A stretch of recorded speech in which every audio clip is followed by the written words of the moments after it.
Hello, and welcome to episode 1 of From the Vault, brought to you by Murphy's Vault, an Edinburgh-based card shop. With me I've got Holt. Hey, how's it going? And Nathaniel. Hello. We're all part of Team Vault, which is the shop's team. Holt's our captain. Holt, do you want to introduce the Vault and the team and generally to everybody? Yeah, so as you were saying, Murphy's Vault is the local card shop here in Edinburgh. We do most of the competitive Magic around here. And we have a team of 8 competitive players, myself included. We like to travel to PPTQs on the weekend. We all grind pretty hard in pretty much every format we can get our hands on. And we like to travel all over Europe to do bigger events, GPs, Eternal Weekend, all that kind of good stuff. Yep, it's good stuff. So last weekend, we actually got all 8 members of the team to a GP. We went down to GP Birmingham, so kind of home ground, if you will. We just drove down the... Well, homer ground than like Vegas Yeah. or Utrecht or Copenhagen or any of these like... Madrid. Madrid. Yeah. It's like, it was funny, I was sitting, some of my opponents would be like, oh, did you come far? And I'm like, oh, no, just Scotland, just like a 5-hour drive. And they're like, that is far. Yeah. I live here. And I'm like, yeah, but my last GP I went to was like a 14-hour flight away.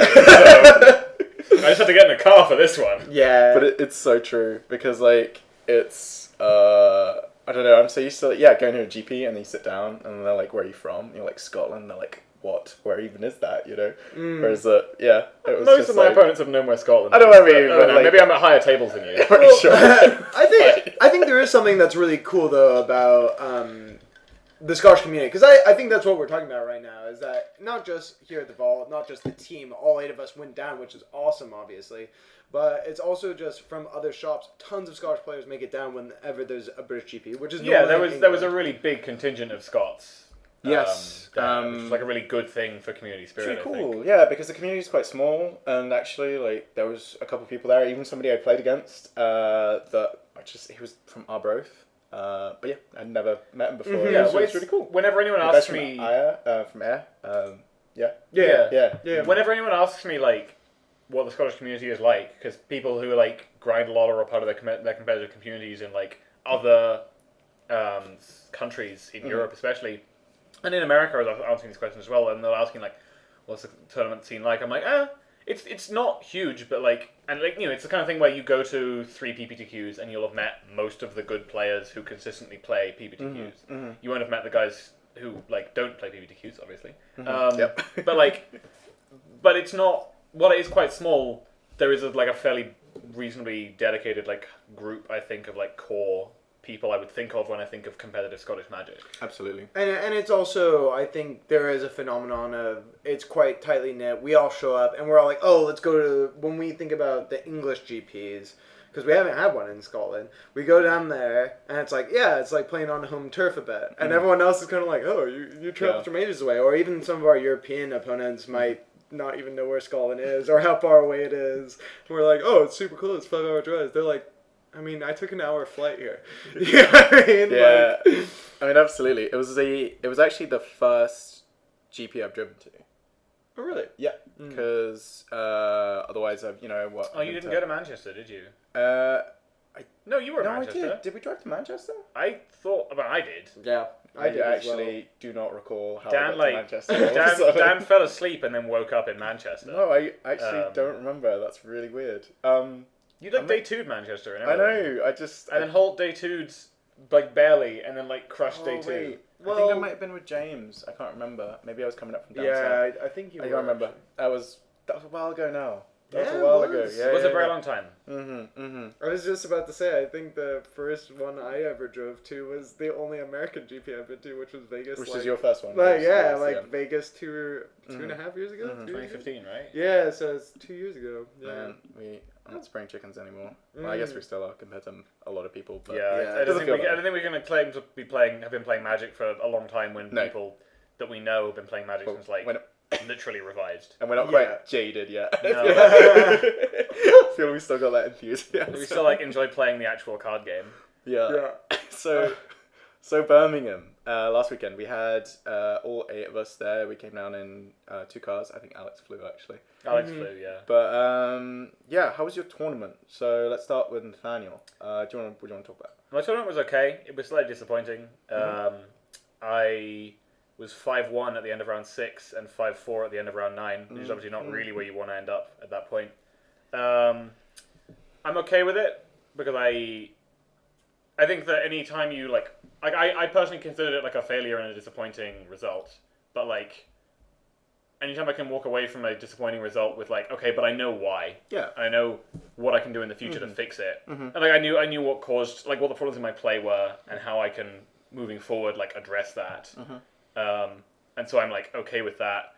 I did like I think that most of my rounds were fairly like I was playing Grixis Death Shadow because I'm a firm believer in like if you don't know what the deck is, you probably haven't been playing Modern. You play 1 mana 12/12s and like 1 mana 5/5s and Thoughtseize and counter everything and beat people up. The deck's great. Lots of people are trying to hate on it. I'm still a firm believer in like just playing the strongest deck you can. Absolutely. And or a deck you have a lot of experience with and these sorts of things. Because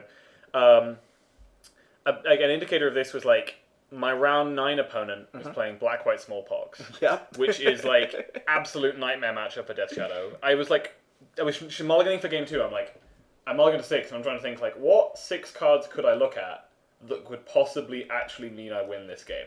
And I came to the conclusion it's like, oh, my absolute nuttiest possible hand. Yeah.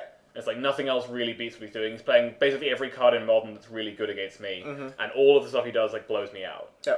But like talking to the guy afterwards, he was like really unhappy with his deck choice and felt like it was a really poor metagame call. Yeah, even though obviously he X3 and made it. Yeah, he made it to day 2. Like he's not happy with that. Yeah, he X3'd into day 2 and like, but he was saying like he played it mainly to fight Death Shadow, and only faced the Shadow twice.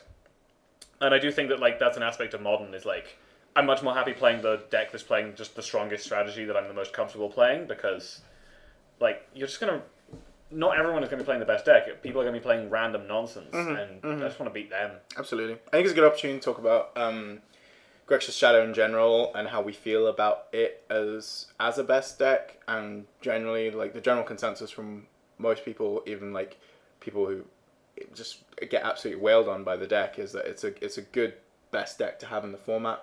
It's like extremely beatable, but it's extremely powerful, and the games are interactive and fun. Is the most important thing, really. Like, yeah, I don't know. Like, well, I think this weekend is really proof of that. I mean, I know we're all going to talk about our sort of experiences of it, but I think we can all agree the general experience was that the room was not filled to the brim with just Death Shadow because it was the best deck. Yeah. People were playing tons of different decks, and that made for a really exciting and sometimes frustrating tournament, if you're me. Yeah. But we'll get into that a little bit later. But overall, I think I'd agree. It's a great best deck to have because people can still try and beat it. I think it's reasonable. I mean, so I've seen some people making the argument that it's still in a position where if you sit down to a Modern tournament, you have to have a plan to beat Death Shadow, and that is a slightly unreasonable constraint to put on everyone in the tournament. But at the same time, I think that's most formats. Yeah, I do agree. I think so.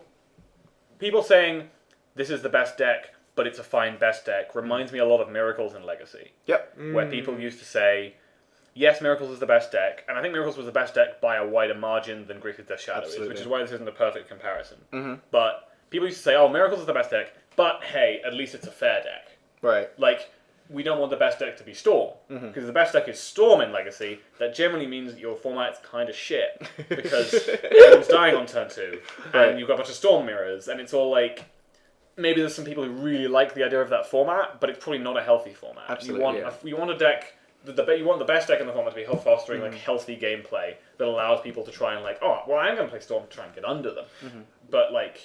And I think a perfect example of that is me playing Death and Taxes in Legacy and kind of sitting there like a very, very fair deck. Yeah. I mean, it's powerful, obviously. It has powerful interactions, but it's still like your game plan is I'm going to play these creatures that have power roughly equivalent to their casting cost. Yeah, and me not being entirely wholly happy about them batting top. You know, I'm like, oh man, I missed those Miracle matchups because they were fun and actually interactive. I mean, the worst part was when you were playing against someone who wasn't super experienced and it took a long time. But when someone was firing on all cylinders and playing that deck, it was an interesting matchup. It wasn't. I never felt like it was so oppressive. But obviously, other decks suffered more from that. Right? I think a good apt comparison actually, just in as seeing as we're talking about Modern, is maybe a few months ago. I'm not sure exactly how long it was, but there was a period where I feel like Infect was like heads and shoulders above the format. Well, I remember the format for a while was like when Grave Troll and Probe were both legal, and Fatal Push hadn't been printed yet. Yeah. And it was like Infect and Dredge are the best decks. Yeah, and that was... And you have to have a really good reason to not play one of them. That's it. And those felt like, contrary to Death Shadow, they're just like for Dredge, they're interacting on a different axis. For Infect can, feel a bit stormy sometimes. Well, I mean, that period of time, I think, was defined by a lack of interaction. Like, you didn't want to play interaction because the interaction wasn't as good as the threats. Absolutely. So you just played the best possible threats, which at the time was like either a Glistener Elf / Deceiver Exarch or like a Prized Amalgam. Something that like was either resistant to interaction or killed so quickly as to make a lot of interaction irrelevant. Yeah. But then they banned out what made Dredge so consistently powerful. And they banned out something of Infect, but I do think that the bigger thing was the printing of Fatal Push. Absolutely. Fatal Push was like... the interaction suddenly caught up to the threats. So suddenly like, oh, I'm playing all these 1 mana things which effectively have double power, and then I'm pumping them. It's like, okay, well, I'm playing 1 mana. I'm playing 1 mana Terminate. Yeah. And it's like one of those things where like everybody keeps saying like, oh, well, not everybody, but some people say, oh, well, since Get Probe got banned, like Infect isn't the same, and it's like that's not. There's bigger issues. There's bigger I think it is an impactful. Issues. Absolutely, it was an impactful banning, but I also don't think that it's like the reason people don't play Infect anymore by any means. Yeah, that was my point. So you played Grixis Shadow. How did you feel about maybe your 75? Anything that you felt a bit wobbly about, or stuff that you want to... I felt my 75 was pretty strong. I think the only card I wasn't that excited by was Claim to Fame, which is a card I'm still very unsure about. I appreciate that, like, so it has been powerful for me at points, but I'm also not convinced that Kolaghan's Command wouldn't have been just as powerful at those points. Absolutely. With a lot more flexibility. Yeah, I mean, Kolaghan's Command also costs 3 mana, which is a big deal. I think I am currently going to try a build that doesn't have it and kind of see how things go. I don't think I ever cast it over the weekend, and I boarded it in very rarely, which obviously like means that I didn't get to see the card that much, didn't see in action that much, but I have also played with it a bit, and it's been very fine. Overall, my 75, I think, other than that, was actually pretty good. Me and Alex have been working on it for a while, and we're pretty happy with where we were.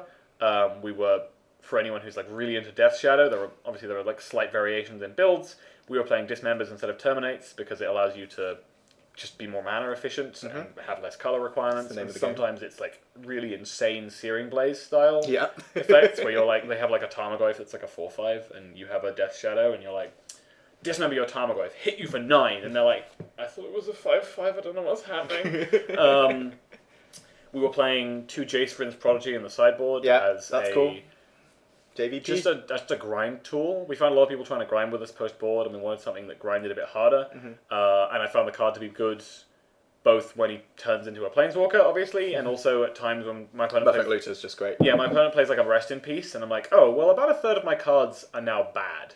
So I will be happy to loot them away with this Merfolk Looter. Obviously, it's not really... I'm not playing him for the Merfolk Looter side exactly, but the card was very powerful. All facets of the card work. Yeah. The card was very powerful for me, and, like, allowed me to go higher on like threats against control, for example, because obviously he's not exactly a threat against control, but he is something they do have to deal with, because otherwise he just can run away with the game when I'm like, okay, cool, well, oh, he flipped, cool, Thoughtseize you, -3, Thoughtseize you, and the blue-white control player's like, oh, I don't have a hand, I've got nothing, I've got a bunch of Spread and Seize. So we're very happy with that. I was pretty happy with the build overall, actually, and obviously one of my team member Alex Riley, or our team member Alex Riley, who was playing the same 75 as me, did quite well and did incredibly well on day one. So I think that any losses aside from the black-white smallpox deck, my description of this tournament has been that I played, because I had 2 buys, so I played 7 rounds of Magic, but I actually really played 6 rounds of Magic. And then, like, was present for a 7th. Right. You were there at the table. I was there at the table. My opponent was doing all the playing of the game. All the magic. But yeah, any losses, I think, aside from that one, are pretty much on me and my play, which is something I'm, like, okay with. Yeah. I'm much happier. Like, I was playing Ad Nauseam before this, and I'm so much happier playing a deck where I'm like, oh, I fucked that up. Yeah. But I can fix it. Rather than Ad Nauseam where I'm like, well, I didn't draw Ad Nauseam. So I had 0 chance to win the game. Right. Yeah. Right. Yeah. Yeah. You got a lot more control over it, and I feel the same regarding, and we'll get to me in a minute, but like how I've changed in deck choices as well. But you spoke about claim to fame, and I'm really interested by this because I remember when the card was spoiled and you were coming around to playing Grixis Death Shadow, and you were looking at it and you were like, okay, this card is good, but I don't think it's as good as what people are making it out to be. And we had articles coming out. I've always been a skeptic of the absolutely. card. I've always been someone who thinks that it's like, I think there's a reason Unearth doesn't see any play in Legacy, and I appreciate, and I don't think it's just because Reanimate's a card. Right. Like I think if that sort of effect is strong for these sorts of mid-rangey grindy decks, then they would play it, and I think that there is a reason they don't, because it's so conditional. Yep. And I've found it to be very conditional and very like, it's just so medium when you draw it, and like you've played like a Gurmag Angler and a Tasigur and they've died. But yeah, when it's bad, it's real bad. Or they get, or like your shadow gets pathed. Yeah, and you've got nothing to like get it back out of the graveyard with, and you're like, oh well, this card's pretty miserable right now. Yeah, heavy medium. And I think that actually there's quite a few people I've just like listening to podcasts and just reading articles and everything. There's quite a few people that are coming around to that same mindset and actually saying that this card's good. It's it's a good card. So it's won me games. I know that there was a PPTQ in Glasgow where I made top 8 because in one of the games I was at, like, my opponent, who was actually probably one of the better Scottish players, but whatever, he's like playing blue-white control. Okay. He taps out for a Supreme Verdict to kill my Death Shadow, and I untap and I get to go, okay, cool, play my Death Shadow, fame my Death Shadow, kill you. Yeah. And that's very strong. That's way better than calling as command. Like, in that specific situation, Claim to Fame was exactly the right card I needed. But I'm also not convinced that I would have lost the game if it was calling as command. Yeah. Right. And the fame side is like really interesting because especially in those matchups where like so I play Abzan and we'll get to my tournament in a minute, but you're kind of trading 1 for 1 and everything, and it's like you play your thing, then it's my turn, I do my thing, hopefully I edict you or whatever. And then when you suddenly just haste something, it feels like cheating. I find sometimes. Yeah. Well, see, that's the thing is when it's good, it wins you the game. Absolutely. Or like. But that doesn't necessarily mean... So when that happens, you feel like, oh, wow, I won the game because of this card. Results. I just... Complete surprise, gotcha. I remember one of our teammates, Andrew, he was playing a big PPTQ. We had 70 players out for that one. That was the first modern one of the season. And round 1, his opponent got just the right draw to basically claim to fame, back a Death Shadow, along with playing a Tasker perfectly for the turn before, to exactly lethal Andrew. Yep. With naming the claim side. So I think what he actually did was played the Tassiger. He didn't even get back a Death Shadow. And just played Fame to haste it for 7. Yeah, against Affinity. He had nothing on board. So he was definitely dead. Yeah. And I was just like, it was perfect. Won me that game, blah, blah, blah. So in those moments, you can think it's an amazing, amazing card. But you got to realize that so many other times it's not going to do that. And so many times, like, imagine if he had 8.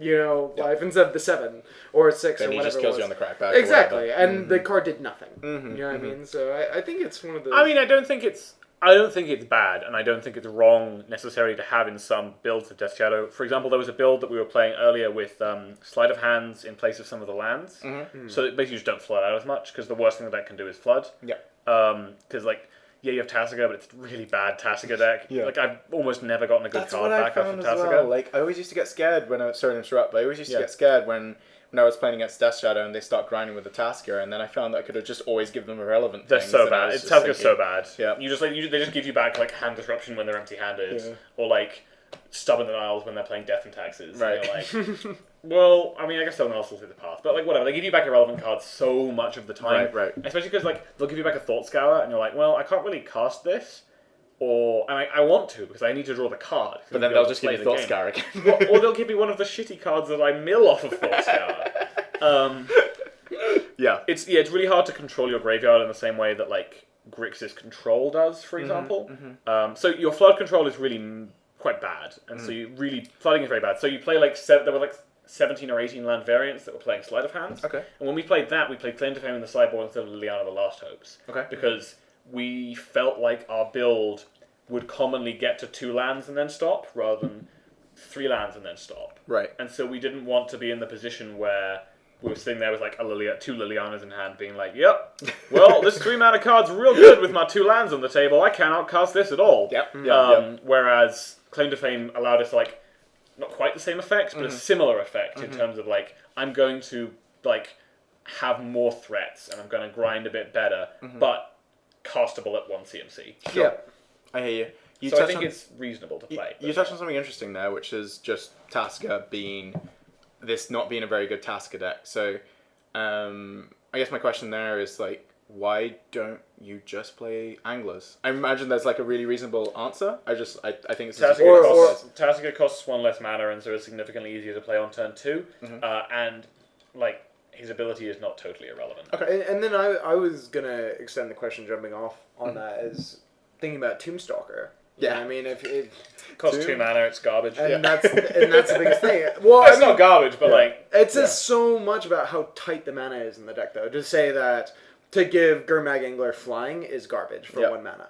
You know, I mean, efficiency. crazy. Efficiency well, is so in the like game. very commonly, I have done like my play has been like Thoughtseize You. Like turn 2, my play has been like Thoughtseize You or Serum Visions or Fatal Push Your Guy or 1 mana interactive spell, Gurmag Angler. Yep. And that's so much harder. You can't do that with Tombstalker. Certainly. It's Also, just impossible. I think that the flying is a lot less relevant than it is in, say, Legacy. And what I mean by that is that, well, Nathaniel, you mention this often about how, you know, like low complexity versus high complexity board states. Yeah. So like And some decks want to have lots of stuff on board because that's where they are good, and Yeah. some decks want to have very little on board. Absolutely. And so, talking about Death Shadow, it's relatively low complexity regards to the board states. You're playing Thoughtseize. Yeah, you're playing always a low Thoughts. complexity deck. Exactly. And you're playing efficient removal spells to clear the way. And so really, at the end of the day, the evasiveness of the Tombstalker actually rarely matters. Whereas, you know, you just want to... I mean, You just would want a matter big in a thing few to hit him in the matchups. face with. Some of the matchups, like Elves, for Yeah. example, maybe Merfolk. Yeah. Those are the things where There's just so many things to kill. Death and Taxes, it would matter. Yep, Yep. absolutely. That's what I was thinking there. With the big smile on my all face. these, like, any deck that plays a variant of Elvish Visionary, basically, where they play some crappy creature that cantrips. Death Shadow is just like, oh man, I can't deal with I'm that. gonna have to remove that, or it's like Elvish Visionary and Elves is commonly like 2 mana, gain 8 life, draw a card. Yeah. And that's nuts. Yeah. And also tap your creature. Yeah. Which is like, Yeah, that's the yeah. big thing. That's the big Yeah, one. it just makes racing very hard against Absolutely. these decks because they get to like keep up with you in terms of cards because they're not giving up cards to prevent them themselves from dying. Because that's the Yeah. strength of Death Shadow is that you get to be like, oh, you're playing Abzan and I'm ahead on board. Okay, I'm going to put you in the Abyss. Yeah, that's Every it. turn I'm going to swing with a 9/9 and you have to block. And Abzan's like, oh, I've just got this Tarmogoyf. I really don't want him to die, but I guess he will today. Where the Elves just goes, okay, cool. And then I top deck Lingering Souls and maybe win the game. Maybe. Those games don't happen. They happen all the time in testing with you. Dan, you always draw your one-off Siege Rhino, and I'm He's not in the list anymore. I'm starting to very get sad yes, about and you it. still draw him. Somehow. I'm starting to get suspicious. But All right. Well, talking about your list, Dan. How did your tournament go? Tournament was very average. So I've recently moved from... I played a lot of Eldrazi-tron. My last big tournament with Eldrazi-tron was GP Vegas. And then at GP Vegas, I had an epiphany about all of these like unused cards. can I tell the story? Absolutely, you go ahead. So Dan doesn't sleep between. Was it after the day 1 of the Legacy or day 2 of the Legacy? It was day 1 of Legacy because I X4'd, and so it wasn't queued, and then I didn't have anything to do the next day because Modern Yeah. was starting on the day Yeah. after. So, Dan like X4's the Legacy. He's playing Mono Red Sneak. It was good fun. Really good fun. Deck is absurd fun. So inconsistent. But Yeah. so much fun. Sounds like my nightmare. It absolutely is. Yeah. But so then he's having this like existential crisis about how he plays Magic. And, like Dan has been playing decks like Ponza. Yep. And in Standard playing decks like Green White Tokens and like Abzan and I don't know what was. I was playing Eldrazi-tron in Modern. Yeah, he's playing Eldrazi-tron in Modern. He's playing all these decks that are like, I am gonna put something big on the table, and like Abzan aggro, not Abzan control. Yeah, None of this that. is like rewind back to Standard, Yeah. Khan's era. Like, Yeah. all the kind of like, I'm going to put something big on the table, what do you have to say about it? And all of his like mulligan decisions are always like, how dead is my opponent? Yeah. And if the answer is very, keep. And if the answer is not very, mulligan. Yep. And he's realizing that the way he plays Magic is very much like I'm gonna slam you with something big, and if it's not good enough, then I guess I'll die. Always asking the questions. So he's asking these questions to himself after what is this after the Legacy event? No, this is after Legacy. Yeah. Yeah, it's after Legacy. Mm-hmm. So he's asking. He's having this existential crisis about like, am I doing something wrong? Mm-hmm. Should I be playing Magic, providing answers more? Like, is that like a better way to leverage like skill basically? Mm-hmm. And like. Then he does the maths on whether or not he can sell all of his like Chalice of the Voids. I didn't sell Chalices that day actually, because I kept Eldrazi trying to tax that. Oh, sure. Whether or not he can sell all of his stupid legacy cards that put Emrakul's into play, and buy Liliana of the Veils. Through the Reach was worth a lot. It still is a lot of money. Pointlessly, but not pointlessly, but yeah. Whatever. Whether or not he can do that to buy like Liliana of the Veil, Tarmogoyf, and like Bob's Verdant Catacombs. Yeah. Expensive green-black cards for Modern. And he does the maths and he's like, I can do this. And then he just stays up all night being really excited about playing Tarmogoyf. I'm generally quite an enthusiastic person, can get very excitable. And like, so the other point here is that Abzan was like, Modern Abzan was one of those decks that when I started playing Magic, you just look at that deck and you think, that's goddamn perfect. And then you look at the price tag and you think, I'm never going to be able to get that. Yeah. And then you fast forward, like, I don't know, a year and a half or whatever, in your Magic playing, and you've accumulated all these just cards to play these other decks, like, just absurd stuff. And then you realize that you're not actually playing with this cardboard, and you just think, this is worth money. I can do something about this. And then you'd much rather have your money... Dan is the absolute worst person for this, by the way. Quite a lot of anyone I know. Dan will, like, be playing Standard. Yeah. Be playing a deck in Standard. And then he will finish the tournaments of that week. I will see him on the trade groups selling his cards for that deck. And I'll be like, oh, okay, I guess Dan doesn't want to play that deck anymore. And then, like, he'll play a different deck next week. And the week after that, there'll be a deck that's come up that's like, oh, we sold all those Avacins. And then, oh, Avacin's good again. And then Dan will be buying Avacins again. I'll be like, Dan, if you kept the Avacins, we'd never have had this issue. Oh, my God. To be fair, like, that's... He's just wheeling and dealing every week. That's 10% of the cases. 90% of the time, I'm usually just selling cards. But the ones I remember are the ones where you have to rebuy them a week later. You would only remember the ones where someone got egg on their face. And you could throw it back in occasions like this. And just be like, what about those Avacins, Dan? Sorry. Remember those Avacins, Dan? You sold them. I don't know if Avacin's specific, the specific example. I don't even know. It doesn't matter. It could be any card. It could be Claim to Fame. It could be... Those Hazoret's Undying Fury you sold, Dan? Well, now they're great. Look at you. Who's buying those? Because I want to speak to that person. I think I have one. Can I sell it? Who's buying Progenitors promos? Okay, we're not going to have that discussion. That discussion goes 100% nowhere. I found a buyer that gave me £1.50. And I was like, here, have 10. And I made 15 quid. It was fantastic. Anyway, Birmingham. Yes. Abzan. So my tournament was pretty average. I went X4-1. What happened? Still kind of getting the ropes with the deck. Like learning the ropes, sorry. Been playing it in practice for like maybe the last month and a half. Been putting in the time, but yeah, I definitely made some mistakes. Hard to identify in some certain situations. And ran into some like pretty difficult matchups. So namely, like, I remember I'm just thinking about my first round. So I sit down and the boy's playing blue-white control. I'm like, all right, cool, let's go. I win a game where he verdicts me 4 times. He like draws all 3 of his verdicts and snap verdicts me. Still win that game. That was cool. And I lose a game, and then game 3, we go to turns. He's playing for the draw. He's got a Gideon Ally of Zendikar out, a Jace Architect of Thought, which is doing a good job blanking my 8 spirit tokens. And that wasn't 8. It was maybe 6 because I think I was on flashing back. It was some large number. Large number and a snap, and he's just making night tokens and blocking. And then we get to turn 5 of turns, and he's like, I think he's gonna scoop, and then he's like, he looks at his Jace, and I'm like, please don't see that you can ult that Jace. Please don't see that you can ult that Jace. He ults Jace.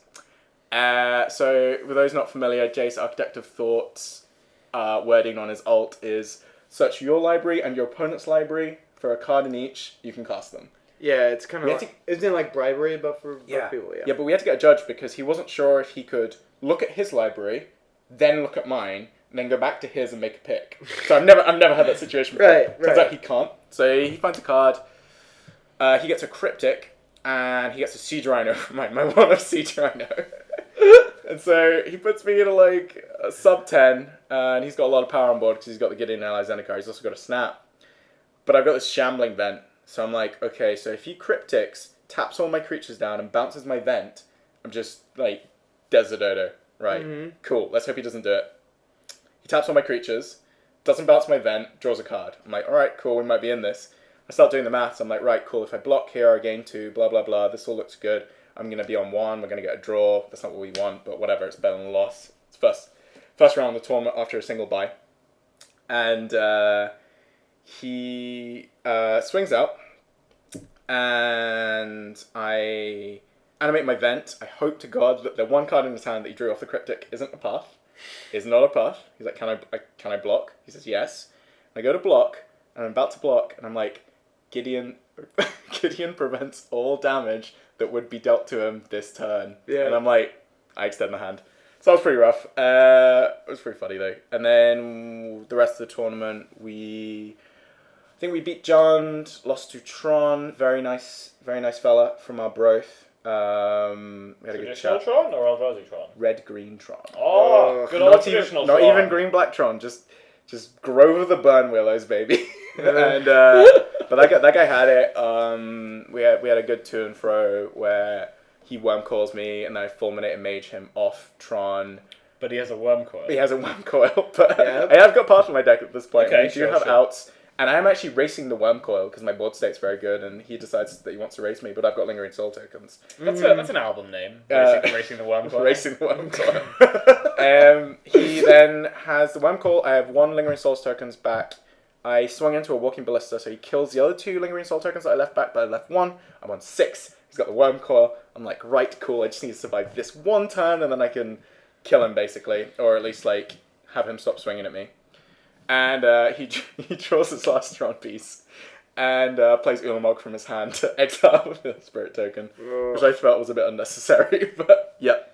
I also think walking ballista. Returning to why infect is bad. Yes. This podcast Yes. is about making infect players feel bad today. Right, okay. But like, I think walking ballista is also like a really big impactful thing because like you used to be able to just beat Tron because they were like, oh no, all my early turns were concerned with making land drops. Yeah. And I don't have any way of killing you. 1/1 with infect. But then like. I watched an exchange between an Eldrazi player and an Infect player, where the Infect player had like a Glistener Elf out, and the Eldrazi player played a Walking Ballista for 4. Yeah, I mean, you're just and dead. and the Infect player let it resolve, because like, what else is he going to do? Yeah. And then like, the Eldrazi player's like, Tick up. ping it. Like, ping your elf, Yeah, and the yeah. guy's like, Giant Growth. I mean, he was playing Giant Growth, so I don't know, but whatever. Yeah. And the guy's like, okay, ping it. He's like, pump spell. Ping it, pump spell. Ping it, pump spell. Like, okay, I dismember love how it. the infect player is like pumping this whole time, Yeah. without being like, oh, maybe. And it's like, okay. And then, like, he eventually, like, dismembers it and it dies. And it's like, oh, man. Yeah, That's like a... that was a 5 for 2. It was like 5 for 2, buddy. Yeah. That feels real bad. No, it's brutal, man. God. But yeah, you were playing as Tron. And he Ulamoged you and we had a- and Ulamoged a spirit token. I had the bloody grindiest game with a Merfolk player where it was really weird. I think I definitely made some misplays there. This ended up being a draw, which is really unusual. And that I didn't really expect Abzan to draw with Merfolk, but we were like trading 1-for-1 really well. He was drawing gas, I was drawing gas, but like it just didn't end up panning out. And I think he could have killed me like really early on, but I was drawing pretty timely damnations and flame tendrils, although I did use 1 damnation poorly, I believe. Anyway, rest of the tournament, we beat up on Lantern, lost to Green White Value Town, where we got put in strip mine lock. Oh. Which was a lot of fun. All 3 games, he had double Mirren Crusader. We won one of those games. Jesus. Lingering Cells was very good for us in that game, and I think we drew one of our paths. I think that's the only way we could have won, possibly. But yeah, Mirren Crusader is a really hard card for me to deal with, as is very, and it's also very good against Grixis Shadow. Holt's smiling right now because I mean, Loves well, that yeah, card. we played two lightning bolts in our list, Right. Of Grease's Shadow, because we were like, we figured people like the uptick. There was a big uptick in Mirren Crusaders because we were like, oh, this is good against all these Fatal Push decks because they're not playing Lightning Bolt anymore. And I also won some games because Lightning Bolt is still Lightning Bolt, and sometimes you just get to go, okay, cool, end of turn, bolt you, untap, hit you, bolt you. Yeah, And that's great. Yeah, it is. And but it was good though. Like I remember one time I was on the play, I thought seized him, and he was like, "Oh god!" And he reveals his hand of like Noble Hierarch, Eternal Witness, Knight of the Reliquary, 3 lands, and I take the Eternal Witness, and he's just thinking, "Okay." And he plays Forest, then Noble Hierarchs. He's topped off his Scry, by the way, and it was a collector company that he topped. A Collector Brutality, the Noble Hierarch, and take his collector company. Which Man, is it's like sweet. whenever if you ever have like a mana dork and your opponent forces you and doesn't take the mana dork, you're like, you gotta ask yourself this questions. is so bad. It just has the removal spell. Absolutely. Like I would be thinking Fatal Push personally. Right, exactly. Not So like I collective would still spells. obviously you still play the dork, you can't not. Right. But then like when they collective brutality you and then take your stupid collector company and you're like, well, my hand is nothing. Well, that's it. And Yeah. that game, he Absolutely. ended up. I think, he top decks 2 Mirren Crusaders after that, and then the game gets really hard for me because it was so hard to deal with those things. Yeah, because then I've just got like all these goifs that just aren't doing anything, and anyway, can't play my. You got what you deserved. Filthy goif. How dare you play fair magic, Yep. says Holt Hauser. What? How dare you play goifs and black removal spells? Terrible. But Get out of here. Mirren Fair Crusader for magic life. is my bane, says Holt. Everyone should play, I don't even know, I guess like I'm just saying, the most white weenie. the most relevant keyword on a creature should be pro-black. Or some variant of the first strike mechanic. So it can be first strike or double strike. That should be the most relevant things in Magic. I mean, all these decks embody us pretty well in that, like, Nathaniel he's all about efficiency, you I know. love when my cards do like more than my opponent's cards, but for less mana. Right, and I'm all about just playing big, powerful cards. And Holt just likes white cards. I like playing bad cards with the first strike Holt that likes- also make your cards less efficient. Holt likes playing cards that punish people for what they're playing, which is exactly what Death and Taxes does in every single iteration across every format. Absolutely. And Holt also likes playing cards where people have to read them. Yes, Right. Holt I likes- do like that effect. Holt a likes lot. playing cards and then the opponent being like, wait, what? What? Either I mean, because they're unfamiliar, or because the card's so fucking stupid that Holt's like, yeah, go ahead, read it. And they're like, No, he never tells people to read it. No, I play He it. leaves it there, and then they pick it up, and he's like, yeah. I have to Yeah, say, absolutely, to be fair, absolutely. to be fair, You gotta put the work in if you want to see what the heck I'm doing here. the getting people to read your cards is great. In Vegas, I was playing Blue Red Delver, and I was playing Soulscar Mage, Yeah. the new 1-drop from Amonkhet. It was like a Well-known 3-off. legacy staple. Well-known legacy staple. Better than Deathray Shaman, you heard it here first. Oh, God. Untrue. I mean, it's a 1-2, right? It's yeah. one mana 1-2 Jeez. in a much better And color. prowess. Jeez. But yeah, every Planeswalker, though. every With that. opponent I played it against would like pick it up and read it, Yeah. and most of them would actually realize, oh, okay, I guess this is kind of similar to Monastery Swift Spear, Yeah. a card which is incredibly good in Blue Red Delver. So if I could play more, I would. And yeah, it doesn't have haste, but has another additional thing. It's not as good, which is why I'm not playing 4 of them and 3 Monastery Swift Spears, but it was good for me. And then they go Mag Angler gets bolted and they cry. And it happened exactly once, Oh, it's but so it was good, though. It's so Um, good. I mean, I think what sums up this characteristic of my game was the question that we were talking about on the car, and then we later said it when we were actually down at GP Birmingham. Okay. Because we were all sharing a house, so Yeah. all 8 of us are in good this fun. Airbnb. It was great fun.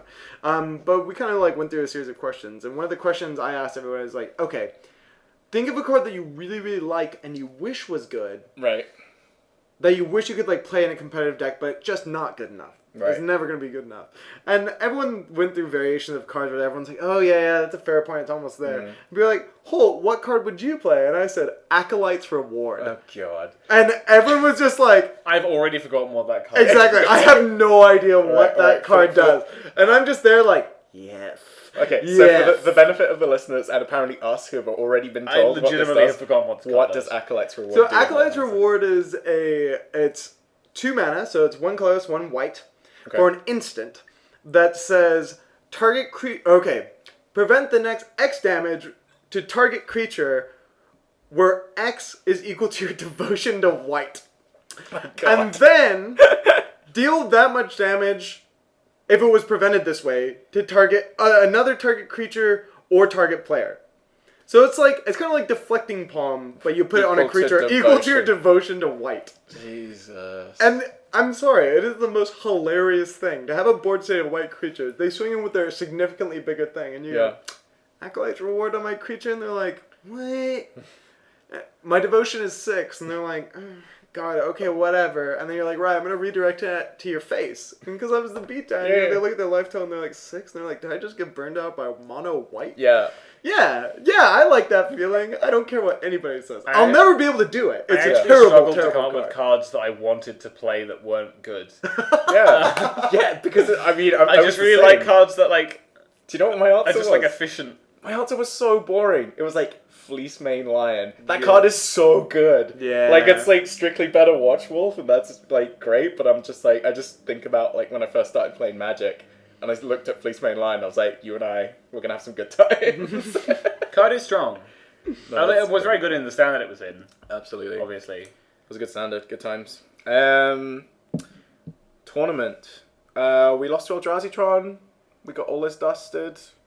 You lost to Tron a lot. Which, Yeah, you lost to which is Tron and fair. Blue-White Control, Yeah. which, like... I do think that is part of, like, if you bring like Tarmogoyf and Abrupt Decay to and Bob to a tournament, that is the people you're going to lose to. Yeah. Absolutely. And I think when we get to the top 8 list and talk about what I'm playing this weekend, it'll be quite interesting. Yeah, I agree. And then finally, we beat up on Boggles because Boggles is stupid. It's and Boggles. Should And get you have Liliana beaten in your up on. deck. Yep. Although he leylined me when I had a double... Well, I had a 1 Lily and I drew another Lily on my first draw of the game. I was like, oh god. So that was pretty tough. And then he Voltron something and beat me up with it. Yeah, Leyline's really the only way they beat the black deck. That's it. Yeah, we also had a Thoughtseize. Yeah, no, it was bad. But anyway, beat Boggles and yeah, closed out the day pretty averagely. What did we do? Besides that, we played some Legacy. We XO'd one of those, which was pretty cool, although it wasn't a double up, which was annoying. In Vegas, I XO wanted a double up, and with my tickets managed to get a box and a Force of Will, which I thought was a pretty good use of 3 or 4 hours. So I cashed the Legacy Vegas Yes, GP. I did yes. really well. I went X3. I was very happy with my performance, and I got like $250 cash. And then like I think Dan won more than I did. Yeah, definitely.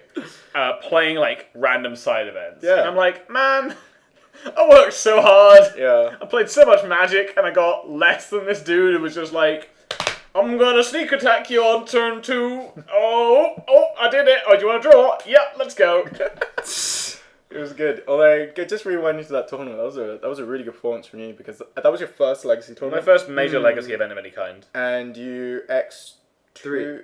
X1, X2 day 1, and then X1 day 2. Yes, and most importantly, that 1 was the final round of the tournament, so you technically had a winner in for the PT. Yeah. Which was like, Yeah. I don't know, brutal To be fair, I can't complain about it too much. I had dodged my really bad matchups for the whole day. You were playing Blue Red Delver. I was playing Blue Red Delver. My bad matchups are mostly people. So anyone who plays around days is a bad matchup, but nobody does, so it's fine. And lots of the Stoneforge Mystic decks. Yeah. Battlespells are beating. Battlespell and GT are both really hard to beat. Yep. They're beatable, but they're hard. Trin Nemesis decks can be hard. Yep. That's another reason that Tombstalker is very good in Legacy. I was going to mention earlier. TNN. And I hadn't really faced that many of them. I'd faced lots of like Elves and Storm a bit and Sneak and Show. Like one Moon Stompy guy who like that was a thing. Fiery Confluence. I mean that did happen. Yeah. I did die to that in game 1, but that's fine. We didn't lose the other ones. But like yeah, so I managed to dodge them, and round 3 was like Jeskai Stoneblade, which is a pretty nightmare matchup. Yep. It's like they've got a lot of They have Lightning Bolt too. they have a which Lightning is Bolt so and Swords to Plowshares. So they have lots of removal for my creatures, and they have True Nemesis, and they have Stoneforge Mystic, and they have like Reb postboard and Pyroblast, and I'm just like, I think I looked at his hand with Git Probe in game 2 and was like, oh, okay, I flooded a little bit as well, All but of these things I can't beat. it was still a very bad matchup, Yeah. and I'm perfectly happy with my performance at there at that GP, but I still won less money than Dan playing stupid side events.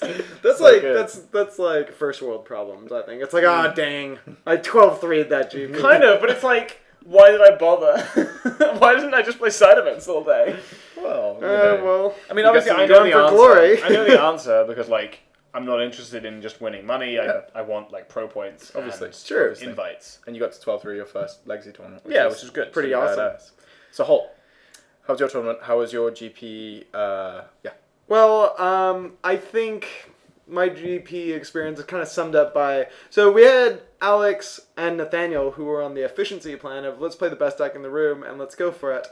And I decided to take the opposite route, and I think my tournament reflects that. So I was playing mono white taxes, and after the result of the SEG, it's got a good matchup against Death Shadow. It's got a good matchup against Tron. Brian Coble won the Invitational. Yeah, absolutely. And there was a couple of other decks flying around. It seemed to be doing well. I was having good experience. I wasn't even playing mono white. I was actually playing a blue white taxes version online, and it was having really good success in the online meta.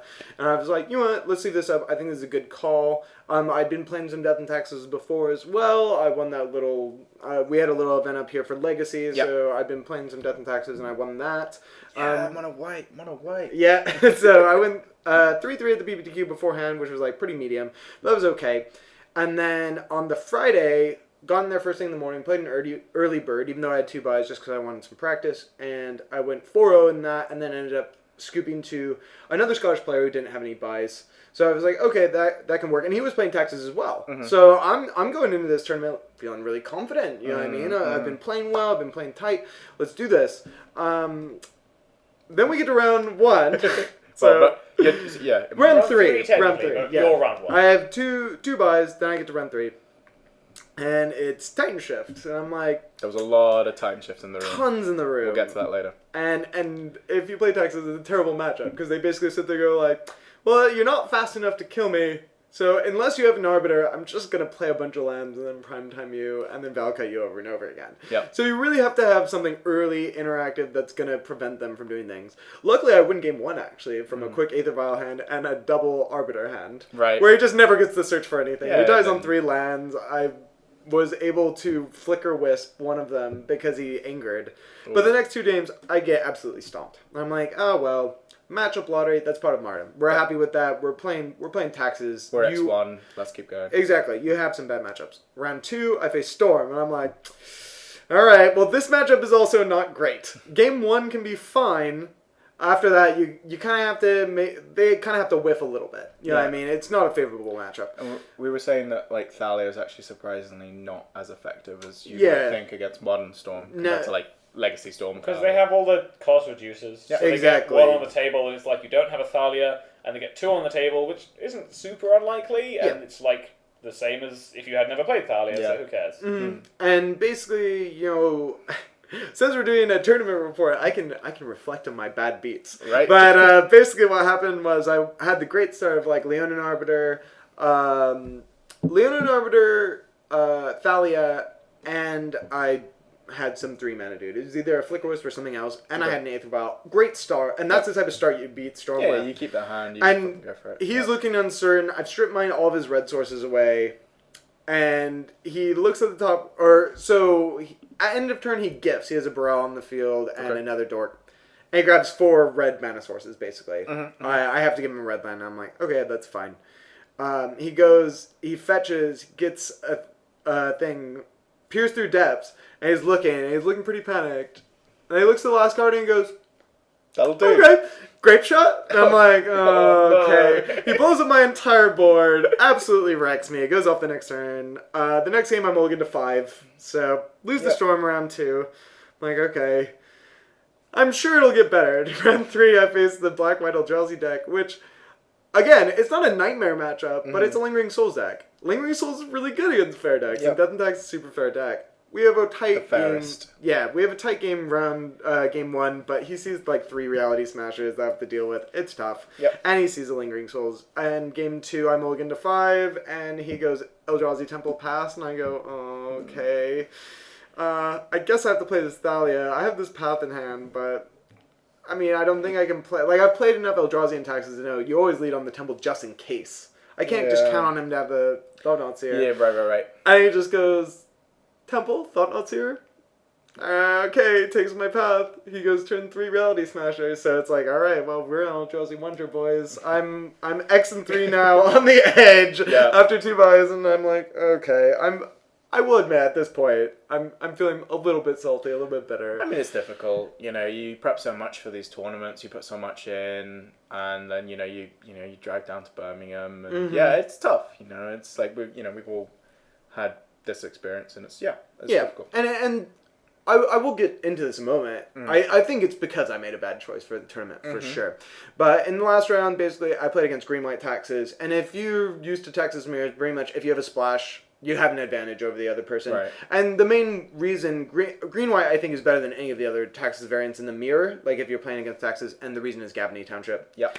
You drew both games. Yeah, exactly. Yeah. And, once you can start putting a counter on a board stall that's like 8 creatures wide when everyone's flicking their blade slicers, So we spoke very briefly about high complexity versus low complexity decks, and Death and Taxes is very much a high complexity deck, right? Yeah. You want the board state to be as many things on the board state as possible. Yes. Not just because you get to call the judge on people when they try and fetch through a Leonin Arbiter. 5 judge calls over the weekend, by the way, of people trying to fetch through Leonin Arbiter. But Feels not just for that, but because your deck functions better. You have a bunch of cards that allow you to take advantage of situations where the board state is complicated. You have things like Blade Splicer that allows you to have these golem tokens that make combat really complicated for your opponent. You have Thalia that makes that makes casting spells really complicated.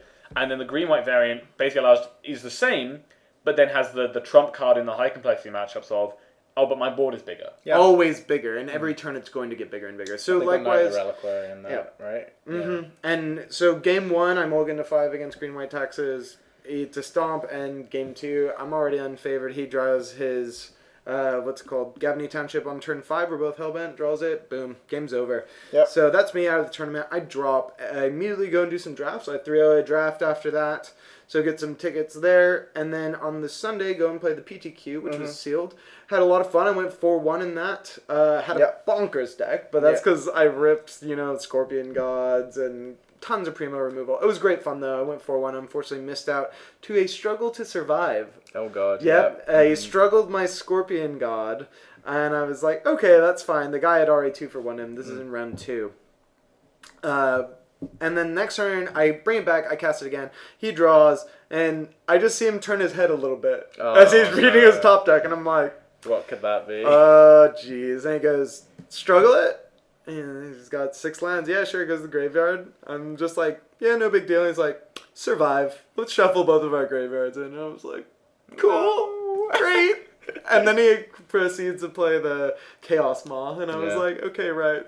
Yeah, well, you got this, buddy. You got this. Yeah, exactly. So went 4-1, but I got tons of prizes there. Left with 3 boxes for tons of practice, and got tons of singles. Got some cool stuff. Got promo sort of Light and Shadow and a promo Sophie. So the weekend was not for naught, but my main event, absolutely terrible. I was very disappointed. Pretty good at it, but I'm glad I did well in the side events and stuff like that. It's quite tricky actually because I was really hoping to get we can talk about the rest of the team now actually because Alex, as we mentioned earlier, went X1 on day 1, which was fantastic. Had a bit of a rough day 2. He faced a lot of slightly bad matchups, got a little bit unlucky. I think one of the matches that we ended up watching, he played against Titan Shift. He was playing against Simon Nielsen, who ended up top 8ing. And afterwards he was looking at the list and he was like, oh, I can't beat this. That guy was playing Spike Bellows. He was playing Spike Bellows, which I believe is a card you can evoke for 2? 1 red. 1 red. Okay, so if you evoke it for 3 mana, it deals 6 damage to a when creature. It leaves the battle. Yeah. But when you evoke it, it deals 6. Yeah. So he was playing that. He was playing main deck Roasts. Yeah. He was playing P and Kieran La. Basically, he was playing I am not going to lose to Death Shadow. And his matchup was already relatively favourable. So Alex was looking at this as being like, man, I don't think I could have beaten this. No, it's so difficult. If we play this matchup 100 times, I think he wins 60 to 70 of those games. So, okay. I think he said he got slightly unlucky against Storm and a few other things. His day 2 was quite rough. Yeah, but his day 1 was really, really good. And he did a really good job. So he finished X5 in the end, good for 1 pro point, as did our very old... So we're going to I didn't even mean that. Andrew was our very old friend. Not. I mean, he is a bit older than the rest of us. Yeah, but no, we He's kind of have. like, he's like 86, right? Yeah, we I just- kind of have a joke on the team. We've nicknamed him. Well, it says on the back of his shirt, "Old Man Smith." Yeah, because- it's just gentle ribbing. But yeah, so Andrew actually day 2'd his first GP. Yep. Absolutely. And that was fantastic. He got in at X3, playing Affinity. And it was great. You know, he had his winner in round 9, and he won it. And I remember, I wanted to find him as soon as the message came up. I was like, wherever he was in that giant room full of people, Yeah. and just give him a hug and just be like, good job, man. That's so good. Yeah. And then he played an absolute blinder in day 2, to finish X5. Good for a pro point. So first. So he went 6-3 and then 4-2. Yeah, 4-2 on a day 2 of a GP, which is not bad. bloody Not impressive. bad, And day 2 of his first GP and got a pro point at the same time. So good job, Andrew. Shout out. And so although we had 2 team members that did decently, everybody else was like either didn't do great or like just lost on the bubble. There was a lot of last win-ins. Yeah. I think it's really tough in modern sometimes. You know, it's kind of like what I'm talking about with my tournament. It can be sometimes a bit Absolutely. of a matchup lottery, and you playing Tron a bunch of times. Me, Yeah, I mean, the thing is, I'm very conscious of the fact that a lot of misplays. It's just sometimes a little bit tricky to identify them, so I've got to work on that. And I mean, my tournament ended before I made any misplays, so like I come away from this event just like with a moral victory. And, like, Alright. I played great because I only played maybe 3 games of Magic. Yeah. So, rest of Scotland though, Brad, who is, for anyone who doesn't know, actually lives near London or in London. Yeah, he lives outside London. But grew up playing Magic in Scotland, and is, I'm pretty confident in saying the best Scottish player. I think that it would be anyone would be hard pressed to disagree with you or to provide like evidence that you're wrong. Yep. And Brad how did he do? X3 did he, or was it X4? Is X3 or X4?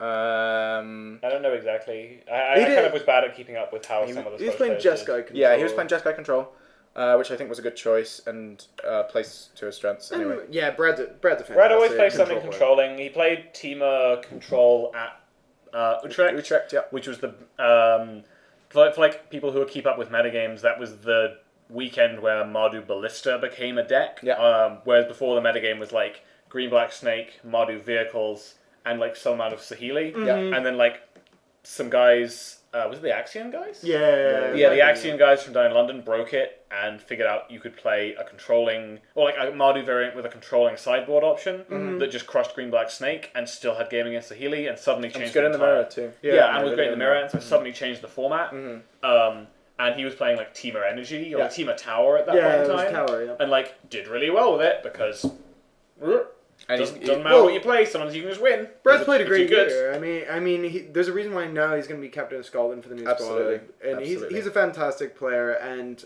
like we've been saying, he's a fantastic control player. He's always playing a control deck, and he's always doing well. Yep. Yeah. It's pretty incredible. So, aside from that, Scottish players overall, we actually got quite a bit of limelight. Good few feature matches. Yeah, Wayne Uh, and Duncan both got played in the feature match. Yes. Wayne, very unfortunately, I think, lost both of his feature Yes. matches. He had like Yes. 3 losses. He went like, did he go X5 overall? He went X5 overall. Yeah, I believe. but like Sorry his if earliest, that's wrong. his Wayne. early, I think it's. He I finished think it's A1 correct. in day one. In day one, he yes. did amazingly, and his only loss was to the feature match. Yeah.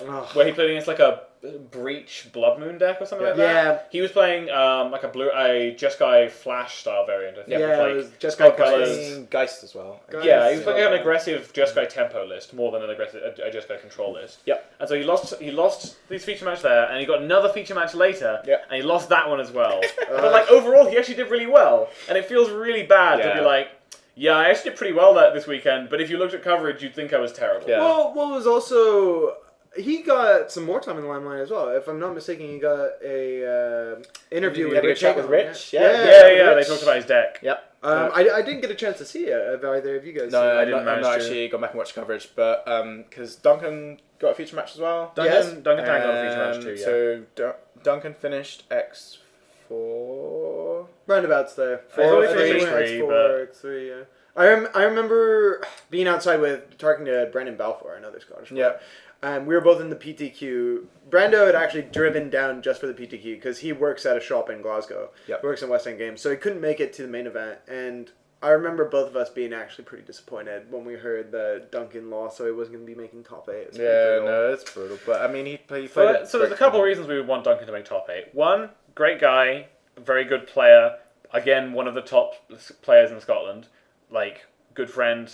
Yeah. We stayed with him in Vegas. Yeah. Really good time. 2, he's one of the madmen who won't let Twin die. And continue. One of. I think he's the one, isn't he? He is like the flagship for like I don't care if they ban Twin. I'll play Kiki Jiki instead. And he's playing like a deck he called Evil Twin, which is like Grixis Twin with no Twin, obviously, with Kiki Jiki instead. Yeah. And he like makes it work. He does. He does really well. He did X3-1 at Copenhagen. Yeah. Mm-hmm. I'm more I think about it, the more I think he might have X3'd.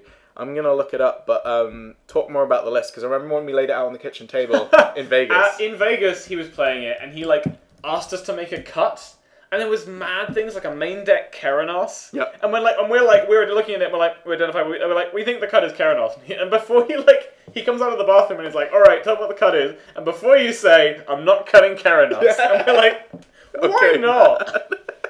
So no, he did X4. Just looking at ELO project. Oh sure.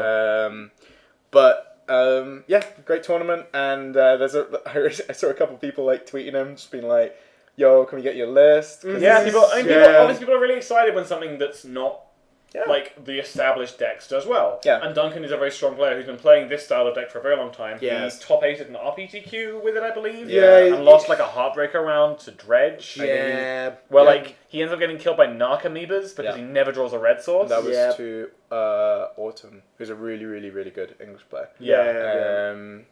So it's so brutal. So Duncan played a blinder, and cool, really, really cool deck. Peter Dean as well. He was playing ad nauseum. Yeah. And he did well. He had an amazing sideboard plan. Yeah. Yeah. So go on. I was playing ad nauseum in Vegas, and the new tech in ad nauseum at the time to fight Death Shadow was Godheadivore. Yeah. Which is a 5 mana, so 5 hybrid blue or white. Okay. 4/4 flyer with all other creatures are 1/1s. It's like humility. So it's humility on its deck. Yeah. Kind of, but they don't lose their abilities, which is important for Death Shadow because it means Death Shadow just dies. Because it's a 1/1, which gets a -X, where X is your life total. Yeah. So if you're at 1, it's a 0/0. Good job, buddy. It's dead. And against like Gurmag Angler and Tassiger, it's just like, okay, you played a 1-mana 1/1. Well done. That's cool, buddy. I'm gonna hit you with a 4/4. Yeah. So it's just, and often because they take out all their creature removal post board, because how do you keep it in against ad nauseum? Like, what do you possibly do? Then you just get to get them, and you just get to kill them. And like I've had games where against Death Shadow as ad nauseum, I played a Godheadivore, and my opponent like looked at his hand, looked at the Godheadivore, and just scoops. Yeah. Because there's nothing you can do. It's so Peter tough Dean to was playing. I was playing 1 Godheadivore in my sideboard at Vegas. Peter Dean was playing 4. Because Peter Dean was like, screw it. I'm not doing anything but this. This is my sideboard. What a bad day. I mean, honestly. it lets you do some things like you can't Spoils of the Vault for a 1-of. And with any consistency. You can Spoils of the Vault for a 4-of. Yeah. So his plan was to like Spoils for a Godheadivore and Godhead people. Yeah. And That's like, a good plan. It did well for him. Yeah. And like I think it's a very respectable plan. If you're going to play a deck like Ad Nauseam, I think you have to do something right now because your matchup against Grixis Shadow is so miserable. Absolutely. Especially pre-board, that you have to do something to really tilt the games in your favour post-board. Definitely, because that's your absolute dog in that matchup. But he finished X5 in the end. Which is a good showing with... really good. I saw a couple of Ad Nauseam players at the top tables. Obviously, all players with like what seems to be a lot of experience with the deck. Yeah, I mean, it's a deck that you really have to have played a little while to be able to win with. But it is a deck you can win with consistently if you're very good. And if you get a little bit lucky, like all Magic. Yeah, but I mean, the deck is like has raw power to it, and you do get to just beat up on. Like we're talking about these random decks people play, and people play whatever nonsense they want to play. Yeah, you get to win those matchups because you go, oh, turn 1 suspend Lotus Bloom, and the player's like, oh, I don't have any cards that interact with your plan. Yeah, and that's it. And because it's not around a lot at the moment, I imagine. I mean, I was playing next to an Ad Nauseam player who I ended up seeing at the top tables next to Duncan. Yeah. But I was playing next to him in round 3. And his opponent was picking up all his cards. Yeah, no idea what was going on. So you get these free wins against people who don't know what your deck does, and they do, and they've heard of it, and they don't know how to interact with it. Or like, even sometimes you get free wins against good players who do know how your deck works, but don't really know how to play against it. So they make the first move when they shouldn't, and you're like, you should just never, unless you like have to kill me, you should never make the first move. You should just like set up a clock and just hit me with it until I die. Because I'll just kill you in response. I'll just kill you in response to whatever you do. Absolutely. So that I think. Apologies if we've missed anyone out. That the only other person I can think of is Lewis Crawford, which was the guy who I got his 2 buys for. Absolutely. I got it for it. He obviously won a number of matches to get to that. Yeah, he won as many matches as you did. Well, actually, he got a buy the round before. What? Yep. It's because it was the early bird, so they had a number of people. Anyways, so he got to the final, and I skipped it to him for the 2 buys. He made it to day 2 and went pretty deep. I'm not sure he got a pro point, though. No, I think he might have won X6 or something like that. Yeah, had a rough day too. But I remembered being very jealous of him because we were both on almost the same exact list. And I was like, if only I could have your matchups, bro.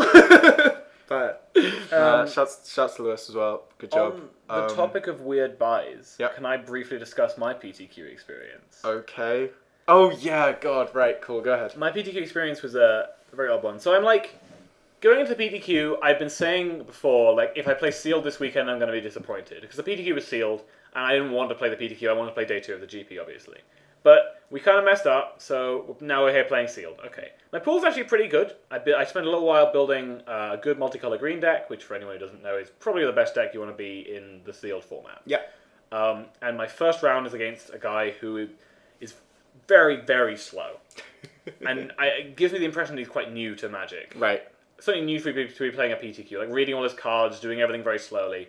But his deck is insane. He has the Locust God, he has a Dawn Pouncer, he has a really good base for like a multicolor green, he can make 4 colors and no problems at all. Forgot to register any white cards, or any white lands in his deck for his main deck. So he's playing his 2-drop. He's playing Angel of Sanctions, the like O-ring angel. The double white costed angel. And he's playing Vizier of the Anointed to go fetch it. He's got a nuts deck. Yeah.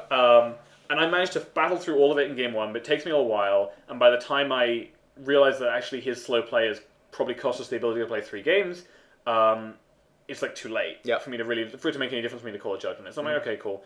We're playing game 2, and I mess up a little bit. I play for the win rather than like the draw, which would favor me. Even though I'm 1-0 up, which like was just stupid. I shouldn't have done it. And we end up drawing. And I go on kind of like vague life tilt because I feel like I shouldn't have like drawn with this player who like I felt was much worse than me, and I just didn't like. I was just like, I'm not really proud of going on life tilt because you just shouldn't go on tilt. It just is bad. Yeah. You should just not do it. But I was on a very like high tilt, and I was like, well, I can't make top 8 anymore. Who cares? Yeah, I can get like boxes or whatever, but I don't care anymore. It's all rubbish. I completely pumped my next 2 games. I'm just like not paying attention. I'm like looking at hands. You're not there. I'm looking at hands and being like, oh, this is fine, but like I should throw them back, but I'm just like not mulligan them. Or I'm not playing them right, or my opponent's playing cards that are like hard for me to beat, and I'm not thinking, how do I position myself to beat this? Which like is how you do that, right? Yeah. I'm thinking, oh, I can't beat that, whatever. I lose.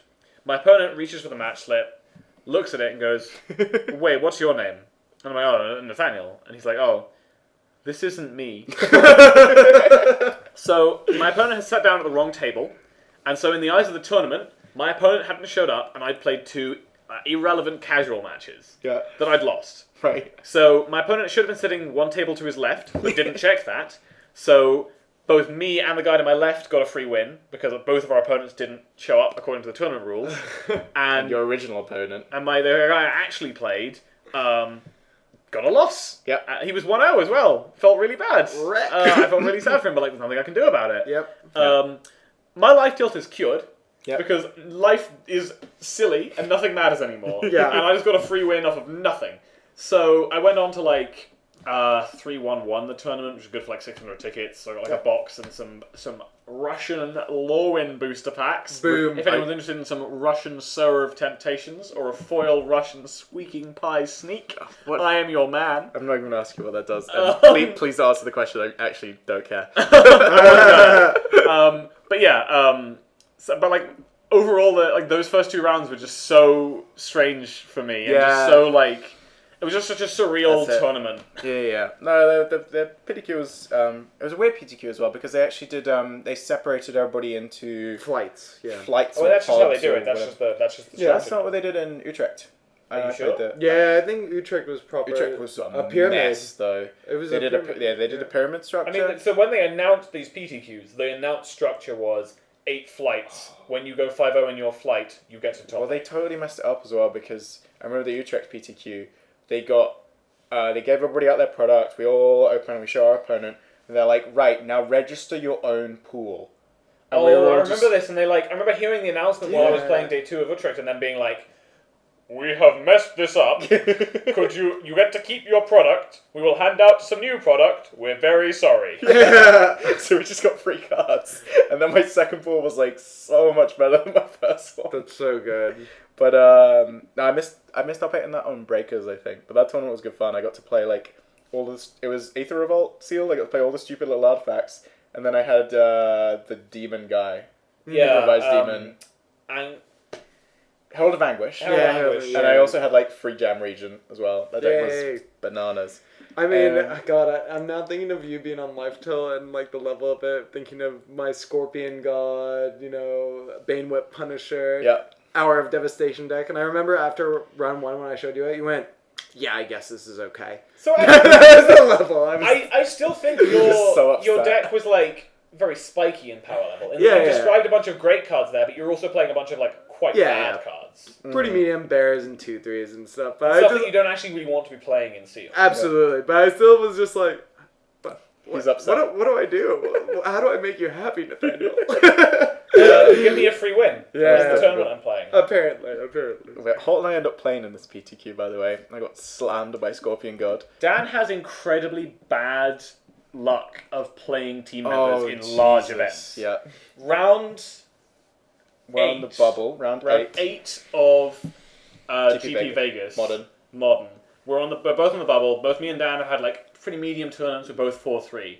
I look at the pairings on my phone and I'm like, "Okay, Dan, you're with me."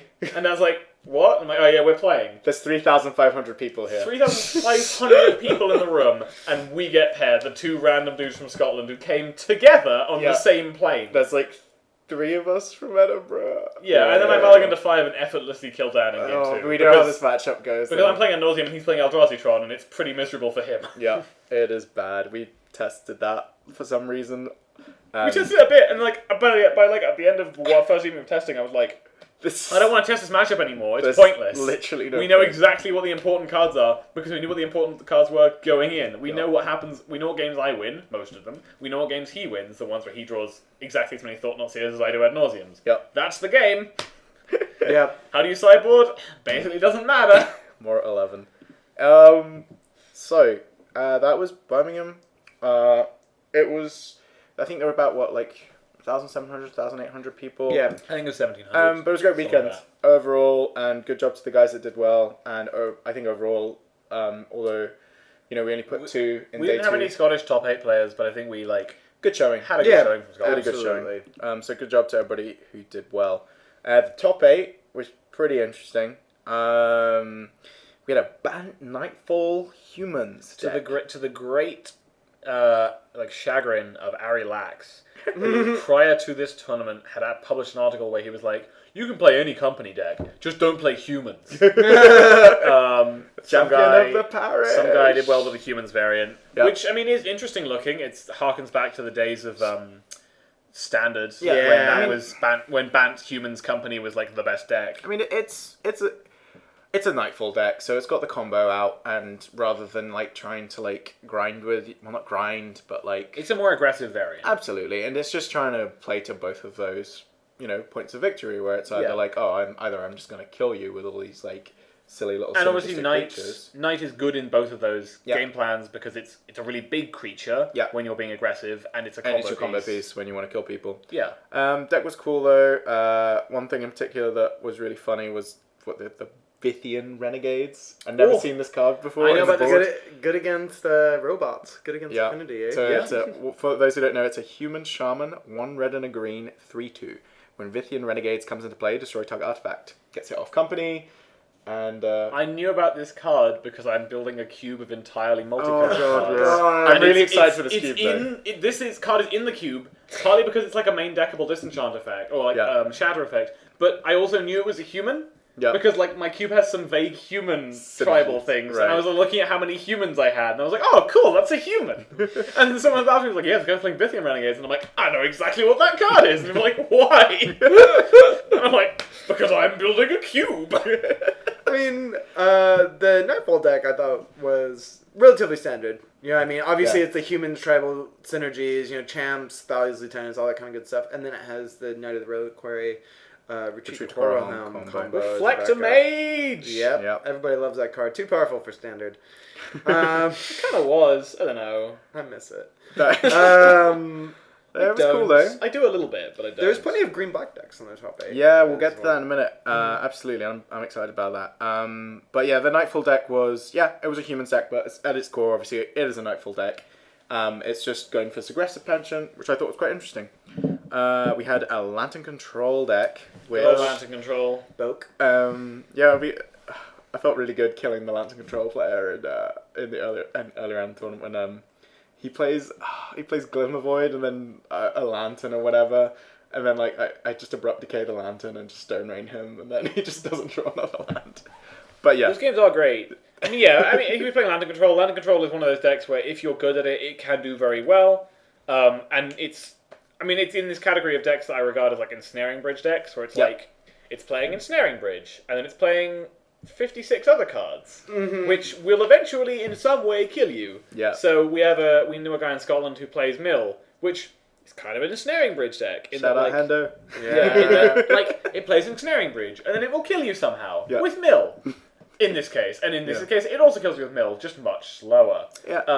But yeah, like, deck is strong. If you I don't think I could ever feasibly take it to a 15-round tournament because, good God, playing 15 rounds. I appreciate the deck actually doesn't. The games don't take as long as people say they do. In turns, they take a long time, but in terms of actual time, they take a lot less time. Yeah. I said the word time a lot now, but it's still the kind of deck that is very, very like decision intensive and like so draining for such a long period of time, basically, that I don't think I could take it to a GP. Some people get confused and play slow against it because they're not used to playing against it. I can take him to the draw, and you're like, you're just disadvantaging yourself, buddy. You're just not going to have time to play game 3. Absolutely. Like you've lost this game. Absolutely. But yeah, Lantern Control's good deck. You know? And I think that in Ensnaring Bridge, before, we're going to get to the Valakut decks in a minute, and we touched on them briefly. But like before this Valakut stuff showed up, Ensnaring Bridge looks great because people are just trying to kill each other with creatures, right? I mean, like, so you don't have a great matchup against Grixis Shadow, from my understanding. Just because all the discard and that. Because you're a synergy deck, and if they get to take your synergy piece, they kill you very quickly. Sure. They also have things like main deck Colligan's Command that make your life hard, and Stubborn Denial is very good against you. Yep. It's not unbeatable. It's not an unwinnable matchup, but it's not. I don't think when sitting down you want to see them. You want to see like the weird, stupid, like Collected Company decks that have no way of interacting with you, and you're like, "Oh, playing a Ensnaring Bridge," and they're like, "Oh God, well, I can never win." I am creatures. Speaking of Collected Company, Oscar Christensen top-aided with a Countess Company build.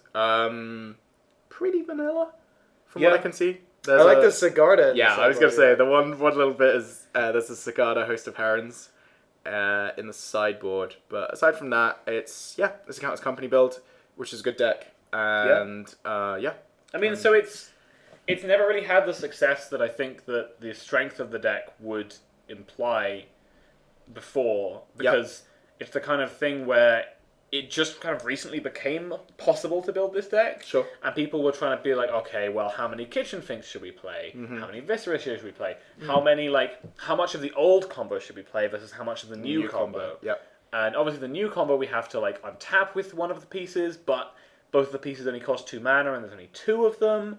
But then we also have something to spend the mana on. There's a lot of questions that are part of building this deck. Yeah. And I feel like we're getting to a point where those questions have started to be answered. Absolutely. Which is why the deck has started to do well. Yep. I totally agree. And so that's it. It just comes out through just people putting a lot of time into the deck, and I think I saw a fair amount of people playing this deck as well, and I think it's actually quite a difficult deck to pilot. I agree. I think that really shows in some of the results, because I feel like sometimes you'll see Counter Company doing really, really well in the hands of a skilled pilot, and then other times you'll just see it nowhere. And I always have that lingering question in the back of my head is like, do enough people know how to actually play this deck?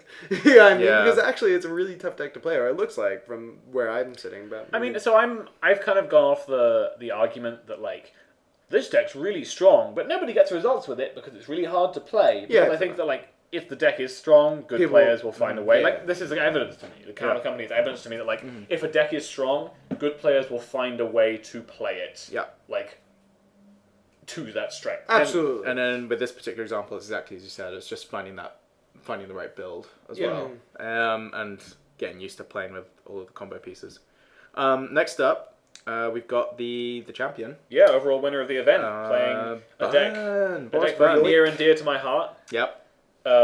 Playing Burn. Take us away. He's playing. Bolt Man. I mean, he's playing basically the right build of Burn right now, which is apparently Shrine of the okay. Rage. So obviously that is the centerpiece card of like where everyone was like, "Oh my god, Shrine of Burning Rage, what?"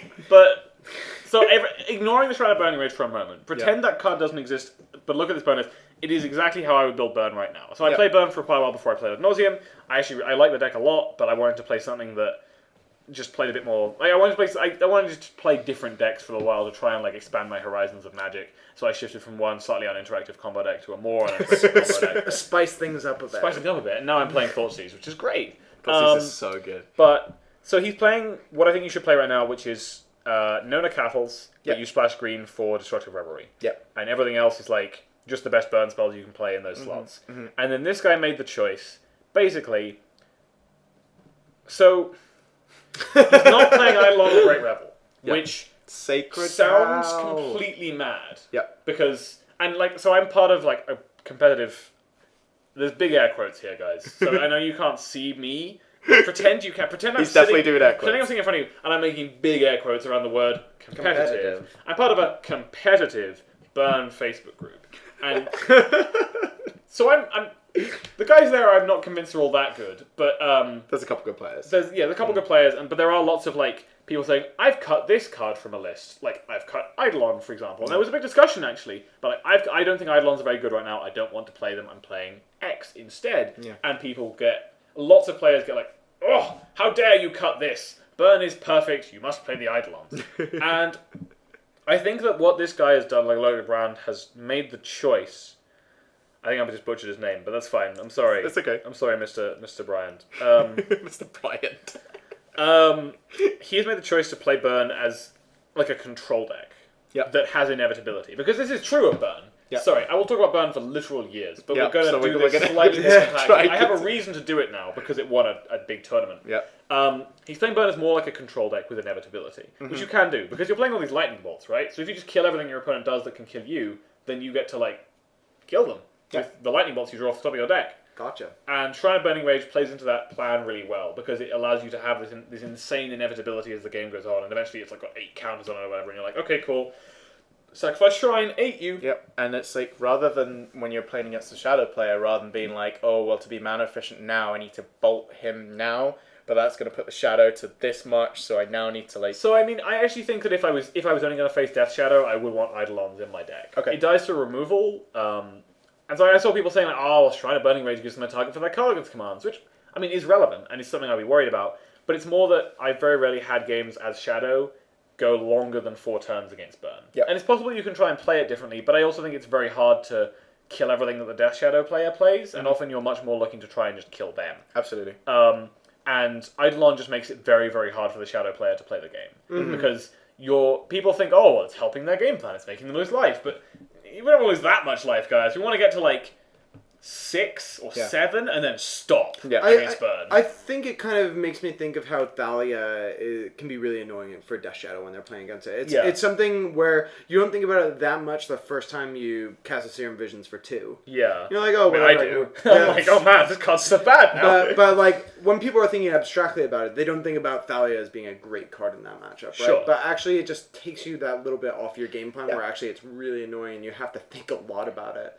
about how you're going to manage your turn it just makes everything less efficient. And Eidolon kind of does the same thing, but it just makes it so that you can't control your life total anymore. You're dying now. Yeah, and you're trying to like play like 2-3 spell turns, and but things get rough. what this guy has identified, I think, is that a lot of the people who are trying to fight Shadow are kind of bad matchups for you. Yeah. Eldrazi Tron, like in the same way that it shifted on Infect, it shifted on Burn.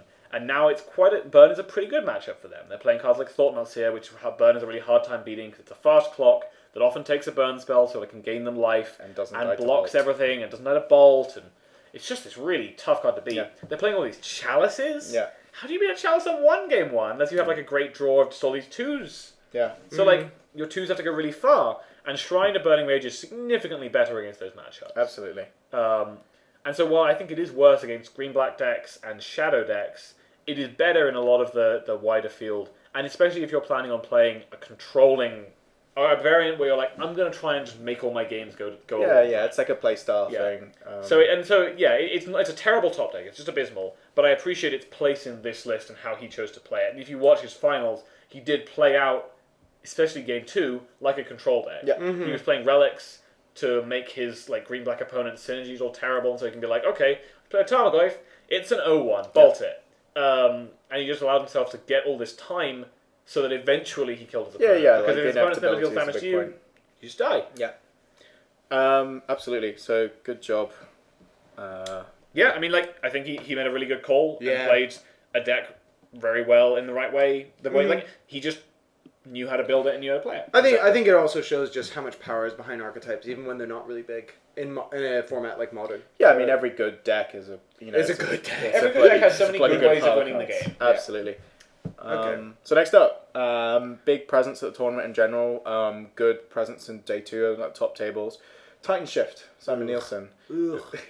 I hate this deck. I hate it so much. It's a great deck. Don't get me wrong. And the players who play it obviously do a great job. I mean, he tweeted, like, top 8 of GP Birmingham, simple deck for a simple player, #skill shift. Well, there Which you I find go. quite entertaining. And that's maybe that's part of my resentment. That's kind of what part Holt's trying to say, but in a nice way. part of me is a little bit like, oh, you just play lands. I hate it. But I think it's also because it's great against my deck. And it's the exact opposite type of deck I mean, like to play. it's, so I read a thing a little while ago about, like, combo decks you would want to play in Modern. And, like, why you want to play a combo deck in Modern. And the reasons that you want to play a combo deck, which are, like, resonate with me are, like, either it's the best combo deck, which is probably Storm, although maybe Titan Shift kind of shifts it now. But, like, you're the best combo deck. Or you're doing something kind of weird, and you aren't, like, and you're not susceptible to the hate that other combo decks are. Right. So, like, Ad Nauseam is doing something kind of weird, but you have access to all these cards like Friction on Life and Angel's Grace that mean that you get to play these kind of odd games and put people in weird situations. And also, people can play like Rest in Peace against you and you don't care. Yes. Because you're not using the graveyard. So you want to, if you're playing a combo deck, you want to dodge, you want to be doing something powerful, but you also want to dodge what is hitting the big combo decks at the moment. So everyone's worried about Storm and is playing all their like Rest in Pieces or Relics or like Eidolons of Rhetoric, and you're just like, well, cool, I'm a lands combo deck. Yeah. I'm also hard to interact with. I'm also difficult to like really pin down. But almost no matter what, I can consistently turn 5 you. Yeah, almost no matter what, I can consistently turn 5 you. But like, what hate are you playing? Leonin Arbiter. I mean, I guess. But that is literally the only way I can beat this deck. But like, don't search your library. Once your hate is Leonin Arbiter, like, I'm super okay with that. What if you vialed in an Arbiter in response to a Scape Shift? Yeah, I have done. It feels good. Oh my god, that's amazing. But the I mean, problem, they can problem just not is, sacrifice their land. yeah, and the problem is as well is usually if they have that many lands, they can pay for the Arbiter, right? But I have tried to get you before. I have done that. Yeah, it's true. Because if they're scape shifting you for lethal, they have 7 lands on the table. Yeah, so they Scape shift only costs 4 mana, and so then they you're just like, float all their mana, and you go like Arbiter, and they're like, okay, pay 2. Yeah. The only way you get them is if they don't know how it works. Yeah, sacrifice all I their just lands, reread the and card. Then, like, Yeah, and then they sacrifice all their lands, and then like go searching, and you're like, you didn't pay 2 for Arbiter, and they're like, oh well, I'll do it now, and you go, Judge, that's not how it works. I've done it enough times. Yeah. You still try, but yeah, it's not the most effective. You need it more against their what's it called? search for Search for for tomorrow that's coming off suspend, Yeah. and to make them spend an entire turn to cast that is usually the way to do it. Or if you have a It's Sakura Tribe Elder or Farseek, all of their like ramp effect. Got it. Against. Absolutely. So there's a lot of thought that's gone into this build. We touched on it briefly. We did talk about when it we mentioned Spite Bellows, but there's a lot. What a card! Very geared against Yeah. beating what's called Death Shadow. A couple Witchbane orbs, 4-mana artifact. You have Hexproof, also destroy all curses. I played that card attached to you. at my first ever FNM. Jeez. I borrowed Amulet Bloom Oh from god. when it was like actually a good deck that played Summer Bloom. Yep. From a friend of mine, and he had Witchbane orbs in the sideboard because he couldn't afford ley lines. There you go. And I like played a Witchbane orb against a burn player, and he just looked at me and was so sad. But yeah, a lot of thought gone in. There's like Sweltering Suns makes an appearance in the main. I really like Sweltering Suns in this deck versus Anger of the Gods. You know what I mean? Because there's just so many matchups where you just don't need that. I mean, Absolutely. when I looked at Sweltering Suns the first time, I was like, oh, that card's really good. I think that card might be on par with Anger of the Gods. And people were like, oh, it doesn't exile. I mean, and why would you ever, if you're bringing it in from the sideboard, why would you ever want to cycle it? And I'm like, have you ever played a game of like Magic the Gathering? in your entire life, have you ever actually played a game of Magic? I think this is really highlighted by Titan Shift, though. Where Yeah. like, there is, against decks like Taxes, like, I need all my Angers. Yeah. Absolutely. Against other decks, it's like, even if you have creatures, I really don't care. Yeah. Yeah, I mean, like, there's no problem permanence, I'll cycle this. Absolutely. Yeah. And then the P and Kiran Nalaar, there's quite a lot of Baloths inside. I remember seeing. Yeah. Well, I mean, it was something P and that Kieran are we great were looking at. against Is robots, I feel like this list basically went, I'm not that great against Affinity. There were like 3 pieces of Affinity hate in his sideboard. Yeah. I guess 4 if you count Lightning Bolt. Uh-huh. And then like I guess 5 if you count Beast Within. But a lot of these are like not quite really Spite Bellows. not really Affinity hate. Yeah. But it's very geared towards beating Death Shadow and otherwise just being strong. Yep. Yeah. Just Which, like, being, I think you get to proactive and do good. if you're a strong, like, especially like a deck like Valakut, where you're like, well, my main game plan is so good against what people are doing, I can afford to like tech in choices like Roast Yep. to beat Death Shadow. Yeah, roast. Goddamn. So yeah, good job, Simon Nielsen. We had a pretty classic Grixis Death Shadow from George Channing, who's on Team Axiom. I mean, as I said, pretty There was classic. chat about Terminates, I think, wasn't there, that we were talking about before. Yep. So yeah, he was playing Terminates while we were playing Dismembers. I mean, I don't think it's wrong to play Terminate. No, We it's just have a made choice. the choice to shift to Dismember. He's also playing Lightning Bolt, though, which is something we were doing. His Dreadball on lands the were the side. same. Yep. Yeah, so his sideboard was pretty different to ours, and I think there's something there's a couple of things in there that I think I like and I'm going to try and adopt, which is Disdainful Stroke and Engineered Explosives. I like it. And then he's playing 3 ley lines, a couple Kozilek's Return. Learn of the Void, importantly. Sorry, yeah, given Learn there of are the Void. 10 of them. Yeah. And good job. Moving on, we had a couple greenback lists just to round out the top 8. So these are the last 2. There was an Abzan midrange list and a black-green rock list played by Steve Haddo. I mean, they give it the name Black Green Rock, but like, you could equally call the Abzan deck Abzan Rock. 'Cause Yeah. Yeah. Sure. They're all playing Thoughtseized and Tarmogoyf and Abrupt Decay. I think And Dark Confidant, was the Abzan deck playing Dark Confidant or no?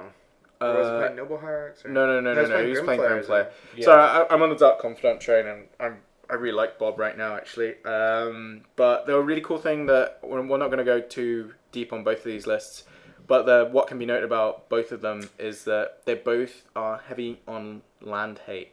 What I mean by that is that the Abzan list was playing 4 Tech Edges, Tech Edge. but Steve Haddo was on 4 Ghost Quarters. So Yeah. 3 Ghost Quarters, 1 Scavenger Grounds. But this is their tech essentially for the for Tron matchups, for against Eldrazi Tron, against Classic Tron. And the sacrifice for it is that the Abzan list could not play Path, but still playing Lingering Souls. And Steve Haddo just decided to entirely forego playing white at all in order to play this heavy colourless land package. I really like this. I'm looking to... I've adopted this into my list. I'm on 4 Ghost Quarters at the moment. And I was testing a little bit against Eldrazi Tron last night. It certainly made the matchup feel like miles better. Because I think that the thing is that when you're playing against Eldrazi Tron, the games you win are the games where you get to go like, Thoughtseized, Tarmogoyf, hate you, you're dead. But the problem is that some of those games, even when you Thoughtseize them, they like top deck a big spell, because that's what they play. They play mono big spells and lands that produce lots of mana. Yep. and then you like die when they orders just you.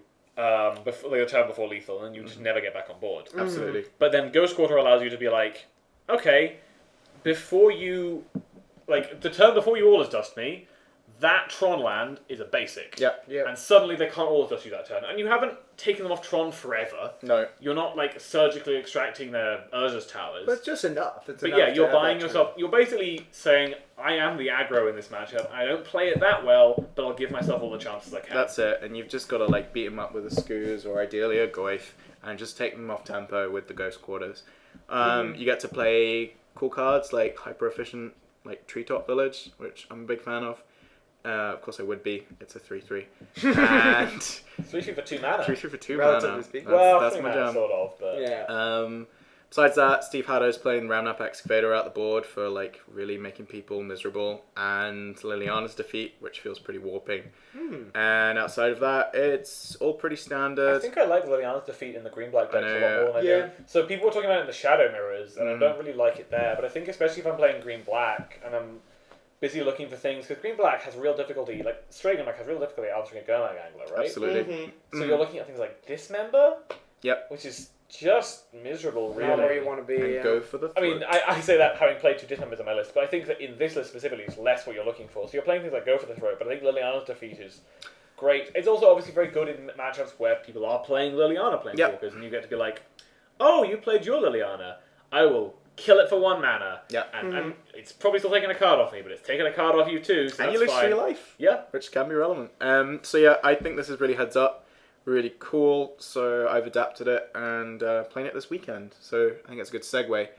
We've got a actual home PPTQ tomorrow. Yeah, not In 5 Murphy- hours away from home, actual home. Actual home in Murphy's Vault, Woo! which we're really looking forward to. Stop some modern. Something modern. Hopefully we get good amount of players traveling from elsewhere in Scotland to come along and jam some games. It should be good.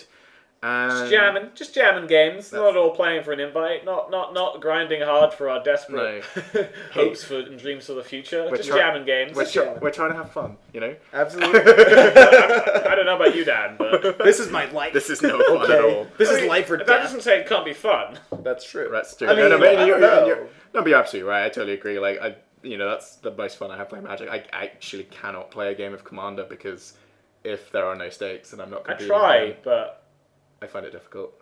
All right. So and- what are you playing for this week? So, as I said, I'm playing Abzan. The only white cards that I'm actually playing are Lingering Souls and Stony Silence out the board. I'm going for the Ghost Quarter package. And, yeah. Otherwise, it's pretty classic. The removal suites, like, still tweaking on the numbers and everything. I've actually gone down to 3 Fatal Push, which feels really weird, but it kind of makes sense at the moment. Besides that, it's pretty classic. How about you? I mean, based on a couple weeks ago, we had a really big GPTQ with about 70 people, and I think I over metagamed for Birmingham by mono white taxes and thinking too much of those top decks. So instead, I'm going to go for I'm still going to play an taxes deck, and if I had a choice, I'd be playing the blue taxes just so I'd have more interaction on the stack. But I'm going to be playing Eldrazi taxes this weekend. I think the hand disruption is going to be enough, and I think more people are going to be back on burn, and that matchup is so favorable. I didn't actually... Obviously, the deck is very different than how it was before, but I think with some retweaking, I think that's much better for the deck than mono white would be. So I'll play Eldrazi in Texas this I didn't week. actually know that. I thought you were just going to play Run Back Taxes, but that's cool, man. Nathaniel, what you I want? play Shadow because I have no good reason to not play. I mean, I'm just always of the opinion that, like, in these Eternal formats, so especially modern, just play the best deck. Uh-huh. Just sit down and play the best, strongest cards you can, and don't worry about what everyone else is playing. Just Do your thing. Just do your thing and beat them. Absolutely. And like, I personally, I just don't feel you get as many points by metagaming modern as you do by just like playing the strongest possible deck in modern. Yep. And I'm going to tweak sideboards a little bit. I'm planning on putting an engineered explosives in, and also a disdainful stroke. That's cool. Because I quite like disdainful stroke against lots of the ways people try and fight you. So Eldrazi Tron, Yep. and Valakut decks, and Blue-White Control. All these guys have good targets for disdainful stroke. But at the same time, I'm not expecting the metagame to shift in Scotland no. suddenly. I'm not. Holt was saying he thinks more people are going to be playing Burn. I don't think that anything's I going to think change. people like to play Burn. That's the thing. But and I don't the think- second I people think- say, "Oh, you can play Burn again. I want a GP." But I don't think that people didn't think you could play Burn. I think, and like there were people playing Burn at like the Geek Retreat PPTQ in Glasgow. I think that people will just play whatever, especially at the PPTQ level, people will play whatever decks they have. Yep. And some of the good players who have access to lots more decks will play whatever deck they think is well positioned. But honestly, most of the rounds you're going to play are going to be against people who are just playing the decks that they happen to have or they happen to like, and that you should just play the best deck and beat them. I think it's yeah. I mean, yeah. I think that's good philosophy. So yeah, and then on Sunday we've got Settlers in Hamilton. Yep. Are we all going there? Yeah. Yep. Cool. Which is more modern because we are in modern. More season. modern. We've shifted away from sealed season. We're now in modern season. But it should be good at any rate. But yeah, if you hope to see a lot of people at both tournaments. Yeah, absolutely. Any rate, we're looking at. Yeah, this is getting a little long. So Yeah, I think we've need to- provided enough content. Absolutely, we need to look at like reining that in a little bit. So future episodes, hopefully, will Yeah, keep them absolutely. I was a kind of little trying bit to be shorter. like, Yeah. stop talking. And hopefully we're going to try and get some better equipment as well. So we'll look to that. But thanks very much for joining us for our first episode. If you're in Edinburgh, come check out Murphy's Vault. It's If you're located- not in Edinburgh, come check out Murphy's Vault. come to Edinburgh. Or check us out online. Follow That's us true. on Twitter. You know, Absolutely. I'm at Captain Powerhouse if you want to follow me. Yeah, I'm Danzaru and I'm Ironside F. Inside F. All right, cool. And the shop is Vault Murphy. Yep, I Vault believe. Murphy. Vault Murphy. Absolutely. And we've got a Facebook and Facebook, Twitter, and a website which is murphysvault.com. Yeah, So easy check us enough out. to remember. Check us out for all your singles needs. All right, guys. Thanks very much. That's individual cards, not like single people. I mean, you could meet someone you really like there. Who knows? I mean, yeah, but not online. Yeah, the probably shop not. doesn't have like. Come to the shop though. People. Nice people. Yeah. That's funny. I love how we're all in relationships. Yeah. At any rate, thanks very much for joining us, guys. Have a good one. Adios, guys. Peace out.